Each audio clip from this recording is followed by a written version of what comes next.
नमस्कार विद्यार्थियों, इस वीडियो में मैं आपको कक्षा 10वीं अंग्रेजी की फर्स्ट फ्लाइट के पोएट्री से 19 इम्पोर्टेंट क्वेश्चन लाया हूँ जो आपके पोएम में से आते हैं।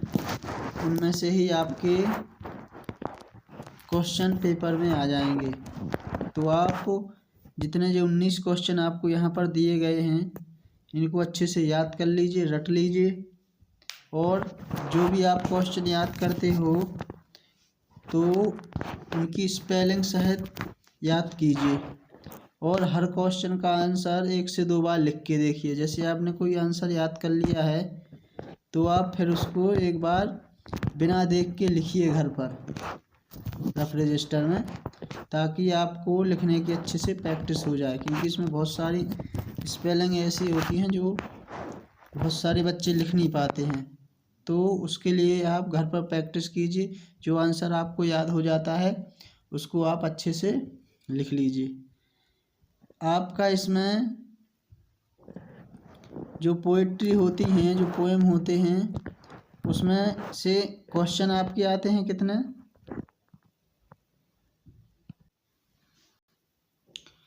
आपके 4 नंबर के क्वेश्चन आते हैं, 2-2 नंबर के 2 आएंगे। इसके साथ आपका एक इन्हीं पोएम में से आता है सेंट्रल आइडिया लिखने के लिए।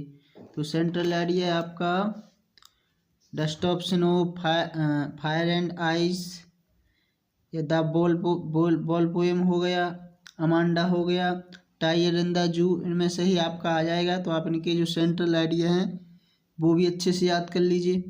यदि किसी लेसन का सेंट्रल आइडिया आपको याद नहीं होता है तो वैसे तो आप याद कर लोगे, नहीं यदि याद होता है तो आपको जितने भी उस लेसन के आपने आंसर याद किए हुए हैं वो पूरे के पूरे आंसर आप उसके सेंट्रल आइडिया में लिख दीजिए। तो आपका उसमें से पूरे नंबर आपको मिल जाएंगे। इसके बाद आपका 3 नंबर का एक पोएम आती है 10वें के ए क्वेश्चन बी क्वेश्चन में। मतलब एक पोएम दी जाएगी और उसमें ऑब्जेक्टिव टाइप 3 क्वेश्चन रहते हैं चूज द करेक्ट वाले, तो उनको आपको करना पड़ता है। तो मतलब पोएट्री में से आपका कितने नंबर का आता है?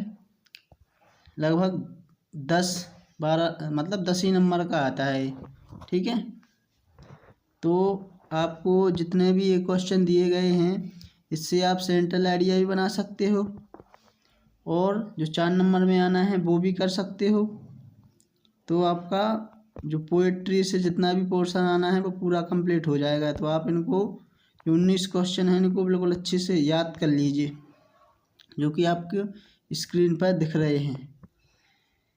अब आप याद ऐसे कीजिए कि जैसे आपके पास अभी टाइम है इंग्लिश के पेपर के लिए, तो डेली कोशिश कीजिए कि 3 से मतलब 5-5 क्वेश्चन आप डेली याद कीजिए, उनको लिख के देखिए।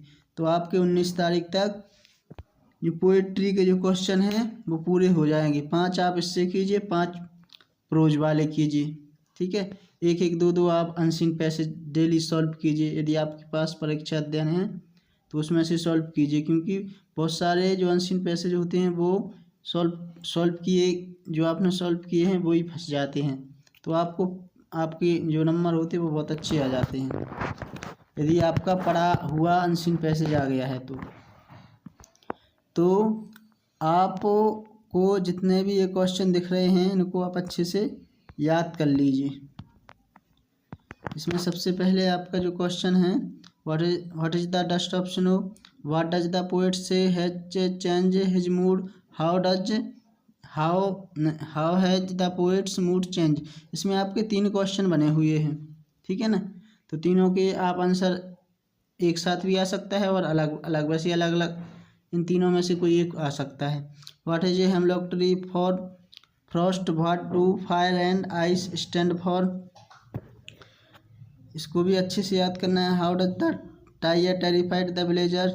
5वां है what does the tiger stare in the night, the Bengal tiger is the noble build beast according to the poet, how to the build animal. 6वां वाला।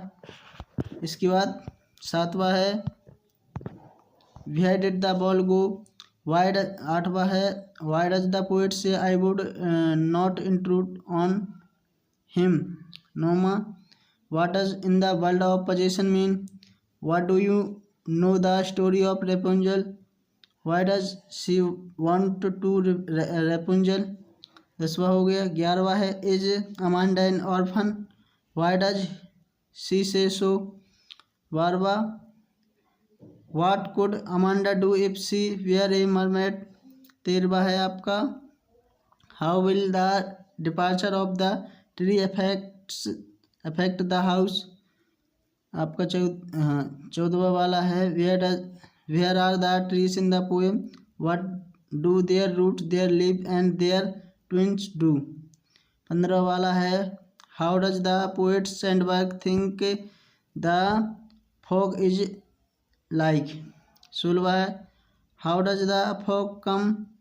17वां वाला है what is the colour young women hair.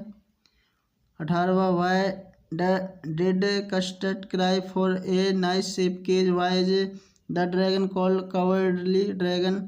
19वां Belinda tickled him she tickled him अनमर्सीफुल।